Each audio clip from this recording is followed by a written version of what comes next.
Hi guys, it's Tammy Brown here, your Pampered Chef consultant. I am coming to you right now to show you our can opener. Have you ever had one of those spatulas or something that when you didn't have a smooth edge can opener, it does this to your stuff? Well, yeah, that was what happened to my 28-year-old Pampered Chef thing here. Sorry, my puppy's barking in the background. Anyways, yes, this is 28 years old, guys. Let me show you. Compared to a new one, you can see the difference. But I am coming to show you our can opener today. It's awesome. This is really good for people with arthritis, people that have carpal tunnel too, because it's super easy to use. You click it on, and you just turn it, and it's made left or right-handed people.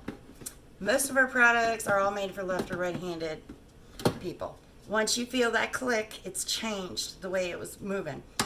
Click back the other way, and it comes right off. Now, you can see there's a little metal thing here. I'm putting my finger in between it. Let's try it this way. That is how you put on the ridge of your can, press the button, and flip your can open. Isn't that awesome? Completely smooth edge, just like the company made it. You're taking the glue off of it, or whatever holds it on. Now, the neat thing I like too is I can put the lid back on if I don't use everything, and it doesn't completely seal, but it seals good enough to put it right back in the refrigerator, so I don't have to worry about that if I want to. That is how cool this works. Now, I don't know if you can see, but that's completely smooth.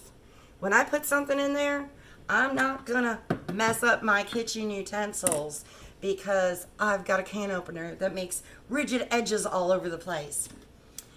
Can opener, awesome! I think every kitchen needs one of these. They're just so simple to use, easy to use, and like I said, anybody with arthritis, carpal tunnel, if you have issues using your hands and stuff, these work perfect. You want one of these. They make really good Christmas gifts too, or holiday gifts too, Mother's Day, Valentine's Day. You can come up with them all on your own. Well, thank you guys. Have a great day.